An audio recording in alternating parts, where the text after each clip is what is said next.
আসসালামু আলাইকুম, সবাইকে আবারও স্বাগতম জানাচ্ছি আমার ইউটিউব চ্যানেলে। তো আরেকটি নতুন ব্লগে আপনাদের সবাইকে স্বাগতম। তো আজকে আমরা আছি মানিকগঞ্জ যে একটা খেলার জন্য টুর্নামেন্টের। তো আমাদের টিম নিয়ে আমরা হাজির হয়ে গেছি মানিকগঞ্জে। আমরা অনেক দূর থেকে এসেছি মানিকগঞ্জে। তো আজকে আমাদের দুইটা খেলা হবে। তো এখন টস হচ্ছে। তো টসে আমরা হেরে যাই এবং বিপরীত টিম আমাদেরকে ব্যাটে আমন্ত্রণ জানায় ব্যাট করার জন্য। তো আমরাও ভেবেছিলাম যখন টসে জিতবো তখন আমরা ফিল্ডিং নিব। টুর্নামেন্টটা মূলত শর্ট পিচে আয়োজন করা হয়েছে। তো শর্ট পিচ আমরা আমাদের এলাকায় অন্যরকম খেলি। তো এখানে মূলত লং পিচের মতো হাত ঘুরিয়ে বল করতে হবে আর শর্ট বাউন্ডারি। তো আমাদের প্লেয়াররা নেমে যাচ্ছে। তো দেখতে পাচ্ছেন দুই ওপেনার নেমে গেছে। তো এখন দেখি কীরকম খেলে তারা।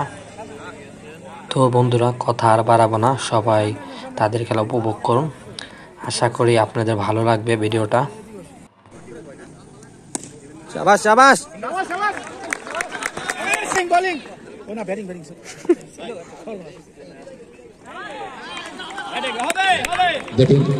লিঙে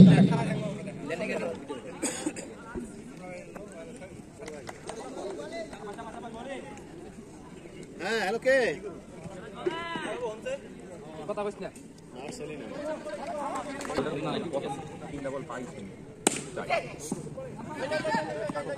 ওকে ওকে হবে রাইট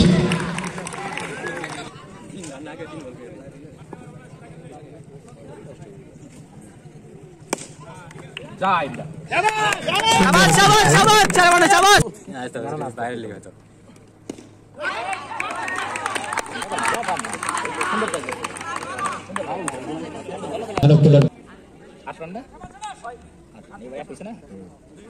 দেখা দেখা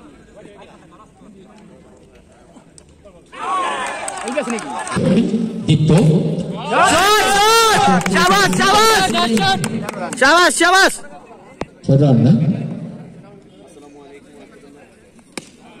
দীপ্ত সুন্দর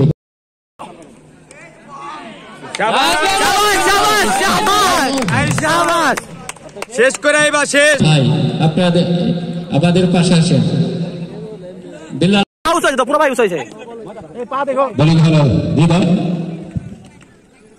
ওই যে পাউছে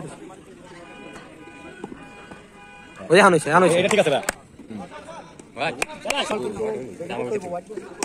ইসিরে দীপ্ত দেখা দাও যে শট নিতে চাইছিলেন কিন্তু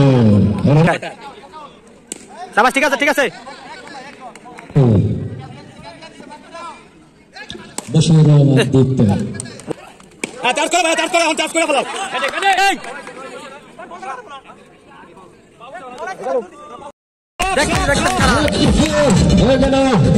ভিডিও কই না শুন ভাই ব্যাটসম্যান ওরা চাকা কর শাবাশ শাবাশ চেষ্টা হবে শাবাশ শাবাশ শাবাশ আমরা তো টানলাম না শাবাশ শাবাশ ব্যাপার না এখন অনেক জায়গায় মূলত এরকম শর্ট পিচের আয়োজন করা হয়। তো মূলত খেলাটি 10 ওভারে হয়। আমরা 10 ওভারে 90 রান তুলতে সক্ষম হই এবং এখানে 90 রানের টার্গেট দেই, কিন্তু ভাগ্যজনিত কারণে এই ম্যাচটি হেরে যেতে হয়। ওরা 1 ওভার থাকতেই খেলা শেষ করে দেয়। তো তারপরও এই খেলাটা খেলতে ভালো লাগলো এবং অনেকদিন পর সবাই একত্রিত হতে পারলাম। তো বন্ধুরা, আমরা ম্যাচ হেরে অনেকটা খুশি, কেননা মূলত খেলা এমন একটি মাধ্যম যেখানে সবার সাথে একসাথে হওয়া যায় এবং আনন্দ করা যায়। তো আমার আজকের ভিডিওটি ভালো লাগে অবশ্যই আমার চ্যানেলটা সাবস্ক্রাইব করে দিয়ে আমার পাশে থাকুন। তো ধন্যবাদ সবাইকে।